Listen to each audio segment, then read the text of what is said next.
We're ready. We're ready. We are ready to start moving the log burner from over there to over here. Yeah. And the first job for that means we need to remove a bit of this ceiling, which is where obviously the flue pipe's going to come through. Yep. But we need to make sure before we start cutting with the grinder from the outside, there's nothing on the inside that's going to catch on fire. Yep. Fire. Because that would not be good. No. The interesting bit to this is, I've got my multi-tool, but I've not brought the charging cable with me. So we've got one full charger battery to try and cut all these bits You out. had one job. One job to do. Forgot the charger. You've got the vacuum, so that hopefully as I'm cutting, you can catch the dust. But first off, let's undo these couple of screws.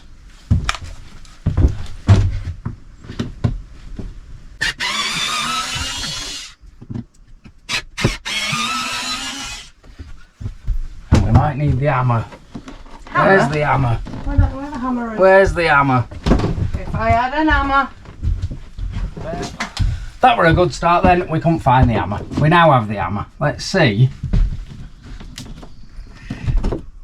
And just incidentally, this boat is not a project boat, but all projects start with taking one piece of wood off. And with then you see what's behind and you go, oh, I don't like the look of that. Oh, I don't like the look of that. Let me have a look at that. No. Right. Let's see whether this is going to do the job. Because this bit of wood's actually a lot thicker than I thought. I kind of thought it'd be a couple of mil ply, and it's actually probably the best part of ½ inch.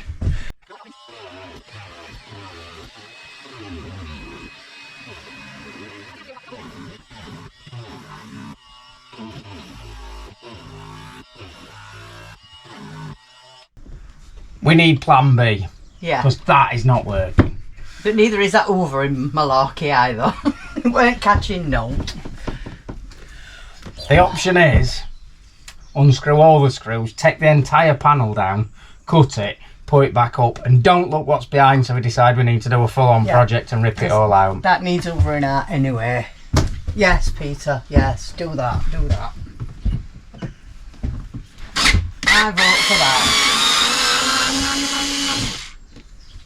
We'll come back to you in a minute. After a fair bit of trying to find all the screws that rolled it in place, which I didn't find them all, hence things like that. Bit of prising it down, that's got that off. Not overly impressed with what I'm seeing here. We've got some of the old nasty sort of Rockwell insulation, bit of the nice king span, odd bits of boards. But it's not a project, we are not stripping it all out and starting again. It's perfectly acceptable. Don't keep telling me it's perfectly acceptable and I don't need to pull this entire ceiling down. I'll kill you if you pull that entire ceiling down. Don't know if you heard that, but Dawn said she'd kill me if I pulled the entire ceiling down. So I'll not do that. What I'm now going to do is just take out this bit of insulation and this bit of boarding. I'm going to put my mask and everything on to pull this out because you just don't know what's going to be up there. And then we can mark out because the chimney, as I say, is going to come through there.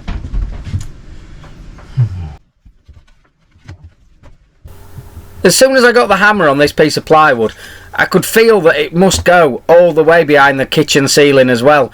Therefore, it wasn't going to come down very easily. The only thing I could do was use brute force, strength and ignorance and just snap it off.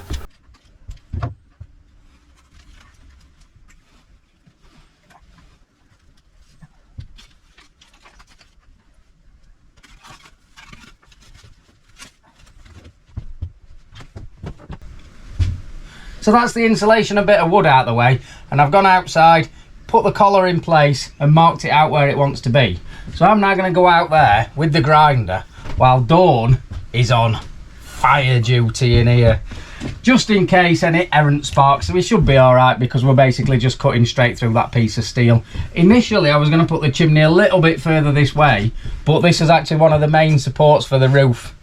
And we don't want to start cutting through them unnecessarily. No. It'll be perfectly alright to go there. So it's just a case of fire up the grinder, let's get cutting. And in typical winging it style, like I didn't have the charger for the multi-tool, I've only actually got 2 cutting discs for the grinder. Will that be enough or am I going to the shop shortly?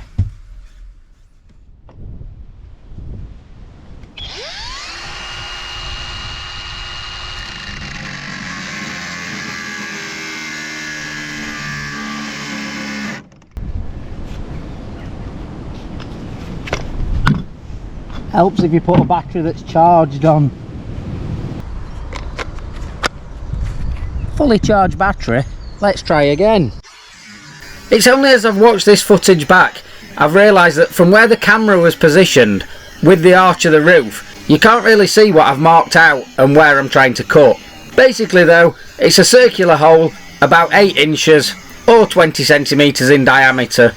That allows for the bottom half of the collar to drop through and then the centre plate to sit either side on the roof. The steel that I'm cutting through is about 4mm thick, and that's why I was a little concerned that only having 2 blades I might not be able to get this job done. And in actual fact I didn't even use 1 complete blade.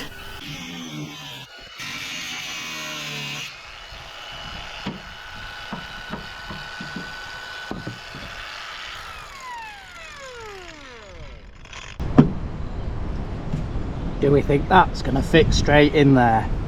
Alright, me old throat. Oh, there's a door down here. What do you reckon the chances of this fitting straight in are? No, because I'm going to probably need to chamfer this edge and clean that up anyway. But let's try it.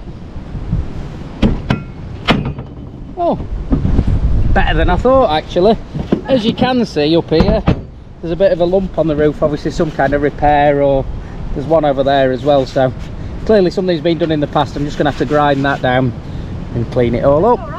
But can you stick your hand through and give the camera a thumbs up? Yay!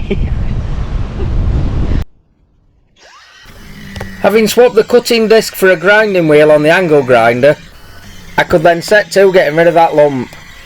It would appear it was some kind of accessory, perhaps a mounting point for an aerial, as it was quite clear there was no hole or anything underneath, so it obviously wasn't an emergency repair from the past. Flat battery. And the other one's on charge. Time for a cuppa. Time for a cuppa. My battery's gone flat. Well, while Dawn's making that brew, I might as well revert to manual power and get this piece cut down ready to put back up inside.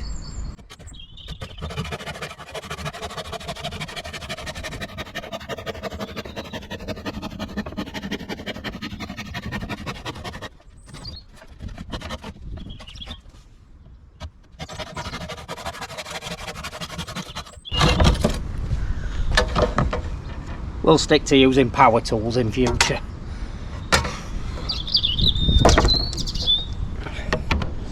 Thirsty work this, you know. If only I'd got a cuppa. Ta-da!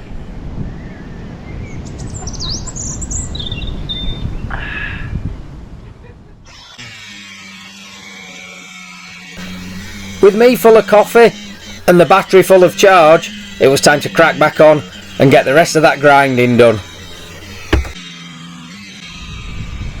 That's that lump took off, so it's all nice and smooth now, and you can see I've just ground a little bit off just to set the paint off so that the adhesive sticks nicely to it.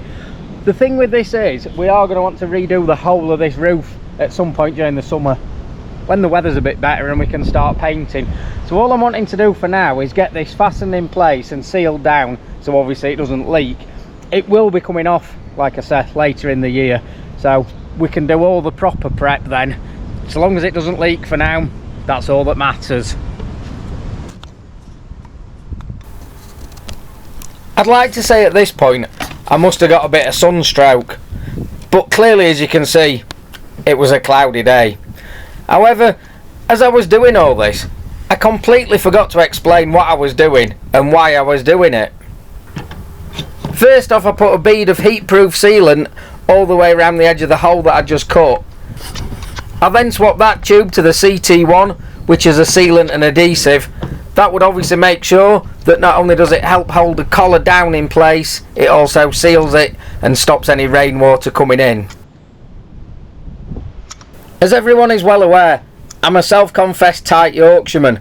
However, I do believe that this CT1 is well worth the money. It's not the cheapest that's available, but so far I've found it to be the best sealant and adhesive that I've used. And you really can't put a price on making sure that boat is 100% watertight.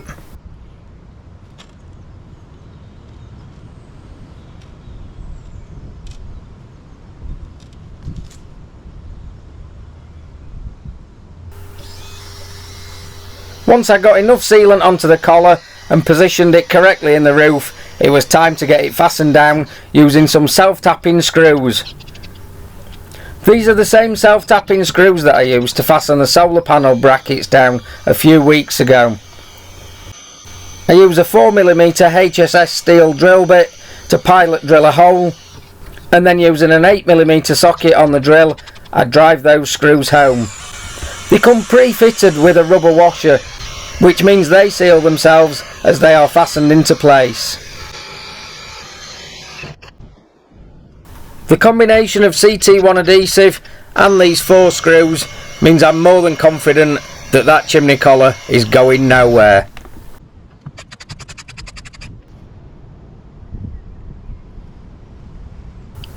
The final part of fitting that collar is another bead of sealant all the way around the edge.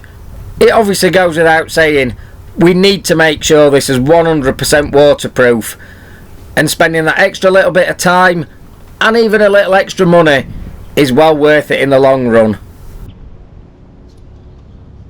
And as I mentioned time there, it's probably quite interesting to note that the fitting of this collar basically took us all day. I'm sure if I'd been paying a tradesman, I'd have come home at the end of the day and said, "You've not been doing anything, all you've done is fit a collar." But when you're working on a boat and you've got to get tools out and you've got to wait for batteries to charge, etc., things always take twice as long, if not 3 times as long as you expect. And jobs like this can't be rushed, they have to be done right first time. Happy with that. Only thing left to do now is all the inside work I've actually fitted. A log burner and flue. Are there any more coffees going? Cup of tea maybe? What about a bacon sandwich? I'll give you a bacon sandwich. Not getting a bacon sandwich.